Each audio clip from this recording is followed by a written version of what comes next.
रूसी कब्जाधारियों में घबराहट शुरू हो गई है। इन दृश्यों में वही जमीनी गलियारा है जो क्रीमिया तक जाता है, जो यूक्रेन के दक्षिण के कब्जे वाले इलाकों से होकर गुजरता है और अब पूरी तरह से यूक्रेनी ड्रोन की पहुंच में है और वहां आवाजाही करना बिल्कुल भी मुमकिन नहीं है। Феодосии до Севастополя. Снимаю все заправки. Первого та на нашем пути. Бензин бесплатный. Вы все сами видите. Мы под Симферополем. Проехали Зуев. С другой стороны, там у нас все бесплатно. Ехали в Бахчисарайский район. Все бесплатно. Даже сот. Отлично. Прополь. Бесплатный бензин. По городу Севастополь. Бензин бесплатный. Севастополь. Тут есть только 95-й премиум. А там бензин бесплатный. Севастополь. Заправка ТС. Бензин весь бесплатный. Огромная пробка. Меня вот за бензином привезли, видать, бензин на формулу. И очередь у нас на бензин. इन दृश्यों में क्रीमिया के खाली पेट्रोल पंप और प्रायद्वीप पर ईंधन की भारी कमी दिख रही है। ये दोनों खबरें आपस में जुड़ी हैं। R-280 नोवरोसिया हाईवे पर आवाजाही, जो रूसी संघ के रोस्तोव क्षेत्र को यूक्रेन के मुख्य भूमि के दक्षिण से होते हुए कब्जे वाले क्रीमिया से जोड़ती है, यूक्रेनी ड्रोन हमलों के कारण बाधित हो गई है। इसका नतीजा ये हुआ कि प्रायद्वीप में पेट्रोल की कमी हो गई और पंपों पर रोज 20 लीटर से ज्यादा नहीं मिल सकता। कई पेट्रोल पंपों पर ईंधन नहीं है। इसी बीच यूक्रेन की सशस्त्र सेनाओं की तीसरी आर्मी कोर का कहना है कि अब पूरा लुहांस्क क्षेत्र उनके ड्रोन के नियंत्रण में है। अब कब्जाधारियों की पूरी लॉजिस्टिक्स यूक्रेनी ड्रोन की निगरानी में है। अब हालात ऐसे हो गए हैं कि रूसियों ने अपनी गाड़ियों को छुपाना शुरू कर दिया है, क्योंकि उन्हें पता है कि यूक्रेनी ड्रोन अब लक्ष्य खोजते हैं और आर्टिफिशियल इंटेलिजेंस की मदद से हमला करते हैं। आखिरकार यूक्रेन के रक्षा मंत्री मिखाइल फेडोरोव ने कहा कि यूक्रेनी सशस्त्र बल रूसी सेना के लिए लॉजिस्टिक लॉकडाउन शुरू कर रहे हैं। लेकिन ये सब कैसे काम करता है, हम इसी एपिसोड में समझेंगे। मेरा नाम अलेक्सी पेची है। चलिए इस विषय पर चर्चा करें। लेकिन शुरू करने से पहले आपसे अनुरोध है कि चैनल को सब्सक्राइब करें, लाइक करें, कोई भी कमेंट लिखें और मेरे टेलीग्राम चैनल पेचिए न्यूज को भी सब्सक्राइब करें। लिंक वीडियो के डिस्क्रिप्शन में है। यूक्रेन की रूसी लॉजिस्टिक्स के खिलाफ मुहिम अब और जटिल हो गई है। ट्रकों, ईंधन डिपो और रसद काफिलों पर हमलों के अलावा यूक्रेनी ड्रोन अब मुख्य सप्लाई रूट्स पर बारूदी सुरंगें गिराने लगे हैं, जिससे रूसी सेना को इन खतरों का सामना करना पड़ रहा है। जैसे पहले हवा से था, अब जमीन से भी। रूसी लोग शिकायत कर रहे हैं कि क्रीमिया तक जाने वाला जमीनी कॉरिडोर, खासकर मारियोपोल मिलिटोपोल हाईवे, अब पूरी तरह दुर्गम हो गया है। ड्रोन हॉर्नेट के हमले फिर से शुरू होने और M14 हाईवे पर मारियोपोल से चंगार की ओर बारूदी सुरंगें बिछाने के बाद कब्जाधारियों ने सीधे तौर पर हाईवे के एक हिस्से को बंद कर दिया और भारी वाहनों की आवाजाही को क्रीमिया की ओर मोड़ दिया। जैसा कि यूक्रेनी सशस्त्र बलों ने बताया, अब केवल अलग अलग वाहनों को नष्ट करने के बजाय लक्ष्य अक्सर उन आपूर्ति लाइनों को बाधित करना है जो मोर्चे की ओर जा रही हैं।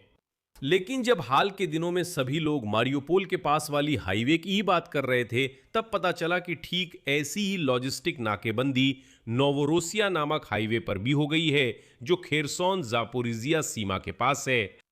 पहले भी खबरें थीं कि यूक्रेनी ड्रोन इस हाईवे पर क्रीमिया जा रहे टैंकरों और ट्रकों पर हमला कर रहे हैं। और यह समझना जरूरी है कि यूक्रेनी ड्रोन अब दुश्मन की लॉजिस्टिक सप्लाई को 100 से 150 किलोमीटर की दूरी पर ही काट रहे हैं। और यह सब कुछ नहीं है। इस बारे में फोर्ब्स क्या लिखता है, देखिए। आगे उद्धरण है। यह रणनीति यूक्रेन के उस प्रयास का हिस्सा है जिसमें वो रूसी आपूर्ति मार्गों को बहुस्तरीय अवरोधन क्षेत्रों में बदलने की कोशिश कर रहा है। ड्राइवर पहले ही ऐसे ड्रोन से टकरा चुके हैं जो FPV कैमरों का इस्तेमाल करके घात लगाते हैं, आर्टिफिशियल इंटेलिजेंस वाले अटैक ड्रोन और उन वायु रक्षा प्रणालियों पर हमले करते हैं जो मुख्य सड़कों की सुरक्षा करती हैं। अगर ड्रोन का इस्तेमाल बारूदी सुरंगें बिछाने के लिए बढ़ता है, तो उन्हें लगातार सड़क पर नीचे बारूदी सुरंगें मिलने का खतरा भी रहेगा। दबाव के संकेतों में से एक यूक्रेनी विशेष बलों की रिपोर्ट थी, जिसमें उन्होंने 2 रूसी टॉर M2 विमानरोधी मिसाइल प्रणालियों पर हमले की बात कही। इनमें से एक को ट्रैक्टर से M14 हाईवे पर कब्जे वाले बर्द्यांस के पास ले जाते समय क्षतिग्रस्त कर दिया गया, जो कि स्थानांतरण का संकेत देता है। कमजोर लॉजिस्टिक मार्गों की सुरक्षा के लिए यूक्रेनी वायु रक्षा साधन। रूसी सैन्य ब्लॉगर्स चेतावनी देते हैं कि प्रमुख राजमार्गों के किनारे बिछाई गई छोटी छोटी बारूदी सुरंगें भी बार बार यातायात को रोक सकती हैं, ताकि जांच और बारूदी सुरंग हटाने के अभियान चलाए जा सकें। मैं फिर इस पल का महत्व दोहराना चाहूंगा। पिछले कुछ हफ्तों से यूक्रेनी ड्रोन इन सड़कों तक पहुंच रहे हैं, घात लगाकर मंडरा रहे हैं और कैमरे के जरिए निगरानी कर रहे हैं। ड्रोन को कृत्रिम बुद्धिमत्ता द्वारा नियंत्रित किया जाता है और जब कृत्रिम बुद्धिमत्ता उपयुक्त लक्ष्य देखती है, जैसे कि पेट्रोल टैंकर या कोई भी सैन्य वाहन, तो ड्रोन तुरंत उड़ान भरता है और उसी समय लक्ष्य पर हमला कर देता है। और जैसा कि आप समझ सकते हैं, यह युद्ध के स्वरूप को पूरी तरह से बदल देता है। अलेक्जेंडर शेत्रोस्की, यूक्रेनी सशस्त्र बलों की 60वीं मैकेनाइज्ड ब्रिगेड के ड्रोन ऑपरेटर, ने कहा कि बड़े पैमाने पर ऐसे ऑपरेशन के लिए तकनीकें पहले से मौजूद हैं। आगे उनका उद्धरण है। ऐसे समाधान हैं जो एक साथ कई फाइबर ऑप्टिक से जुड़े प्रतीक्षारत FPV ड्रोन को एक कंट्रोल स्टेशन से नियंत्रित कर सकते हैं। मैंने इन्हीं घात लगाकर हमला करने वाले ड्रोन का उल्लेख किया। ये काफी प्रभावी समाधान है और निश्चित रूप से इसके लिए जगह है। ये स्पष्ट है कि रूस निश्चित रूप से इससे किसी न किसी तरह खुद को अनुकूलित करने की कोशिश करेगा। रूसी लोग इन कमजोर राजमार्गों पर इन ऊपर की ओर सुरक्षा जालों को ड्रोन रोधी जालों की तरह फैला सकते हैं। वे सुरंगें जो अब मोर्चे के पास सड़कों पर दिख रही हैं। लेकिन आप समझ सकते हैं, सैकड़ों किलोमीटर लंबी राजमार्गों पर सुरक्षा बढ़ाना और भी कठिन होगा। और यही सबसे दिलचस्प बात आती है। अभी यूक्रेन ने अपने महत्वपूर्ण संसाधन क्रीमिया के पास ही वायु रक्षा प्रणालियों और लंबी दूरी की फायर सपोर्ट साधनों पर हमले करने में लगा दिए हैं।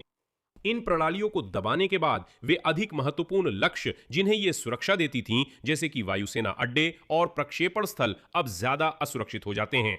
आखिरकार रूसियों के लिए क्रीमिया तक का जमीनी गलियारा एक जाल बन जाता है। यूक्रेन को क्रीमिया तक के जमीनी गलियारे को पूरी तरह बंद करना जरूरी नहीं है। अगर हर ट्रक को ज्यादा समय लगेगा, अगर इस सड़क का कुछ हिस्सा यूक्रेनी ड्रोन की लगातार निगरानी में रहेगा और तुरंत हमले का खतरा बना रहेगा, तो सड़क खुली तो रह सकती है, लेकिन उसकी उपयोगिता बहुत कम हो जाएगी। लेकिन यूक्रेनी सेना, ऐसा लगता है, इस रणनीति को और बढ़ा रही है। और आज यूक्रेन की सशस्त्र सेनाओं की तीसरी आर्मी कोर ने बताया है कि अब लुहांस्क क्षेत्र तीसरी आर्मी कोर के ड्रोन के नियंत्रण में है।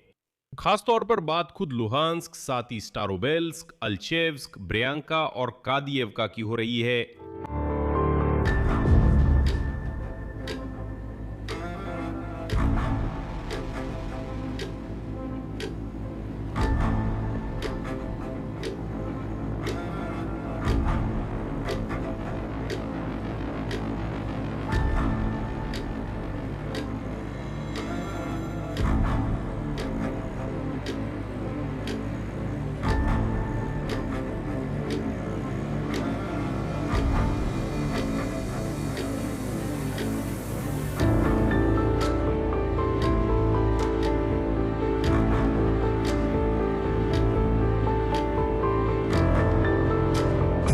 तीसरी आर्मी कोर के सैनिक तीसरी स्वतंत्र स्टॉर्म ब्रिगेड के ड्रोन सिस्टम बटालियन के आधिकारिक रूप से घोषणा करते हैं कि अब लुहांस्क क्षेत्र में कब्जाधारियों के लिए कोई भी सुरक्षित जगह नहीं बची है।